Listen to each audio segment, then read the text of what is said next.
In this video, I'm going to show you how you can remove hard inquiries off your Experian credit report in the next 24 to 72 hours. My name is Sted.Waiters, a six-figure entrepreneur in the credit and funding space, and I'm going to give you a step-by-step blueprint on how you can remove inquiries fast. And for those that stay with me to the end, I have a special gift for you. Before we get into the inquiry removal process, I want to clear up a couple things. Number one, what is an inquiry? A hard inquiry is essentially a remark that lenders put on your credit report to alert other lenders that you applied for credit. So if you go to apply for an auto loan, a personal loan, mortgage, more than likely that lender is going to put a hard inquiry on your credit report and actually get a copy of your credit. Number two, what's the difference between a soft inquiry and a hard inquiry? A soft inquiry is when a lender looks at your credit report without actually leaving a remark. A hard inquiry is when a lender pulls your credit report and actually leaves a remark that alerts other creditors that you recently applied for credit.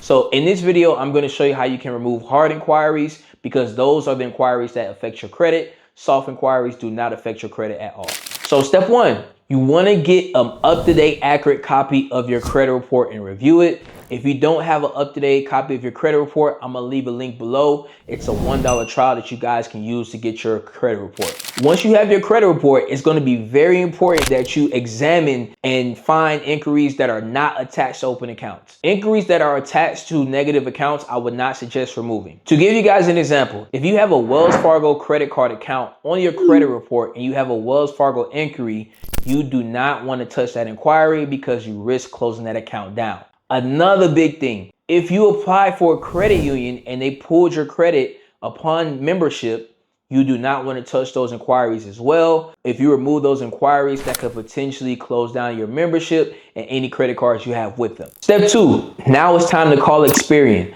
I'll leave the number on the screen so you guys can call. When you call, you're going to get to an automated response. You want to click 2 to be transferred over to a live rep. When you get to that live rep, make sure you have your personal information on hand because they're going to ask you about that stuff. Step 3, when that live rep asks you the purpose of this call, tell them that you noticed some unauthorized inquiries on your credit report that you want to remove. What will then happen, that rep will ask you, before they transfer you, they're going to ask you, hey, do you want to put a fraud alert on your credit report?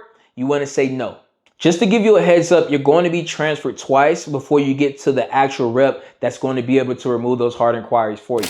Next, we're going to go to the next rep. The next rep is simply going to ask you the same exact questions to verify your personal information, and then from there transfer you over to the rep that can actually do the hard inquiry removal. Step 4, you're going to be transferred over to that final rep that's actually going to be able to remove those inquiries for you. That's going to be considered the special services or fraud department. That rep is specifically going to ask you what inquiries do you want to dispute. You want to list out those inquiries that we talked about earlier that are not attached to open accounts. From there, that rep is going to ask you 2 questions. These next 2 questions are going to be the most important part, so make sure you understand this. Number 1, they're going to ask you, have you sent in a dispute? And number 2, they're going to ask you, have you spoke to the creditor directly? Recently in the credit space, there's data points that shows us that you can say yes to both, even if you actually have not sent in a dispute and talked directly to the creditor. What's going to happen is that rep is going to take a brief pause and put you on hold to see if they actually received the letter. They're going to come back and say, we haven't received it yet, but we will go ahead and process your dispute directly through the phone. Next, that rep will come back and say, we have processed your disputes. These inquiries should be removed in the next 24 to 72 hours. One last thing, make sure when they ask you if you want to add a fraud alert, you say no. You do not want a fraud alert. And for those that stayed to the end, I got a special gift for you. Click the link below and get access to a free inquiry dispute letter that will remove inquiries from all 3 credit reports. Thank you guys for staying here. I'll see you next time.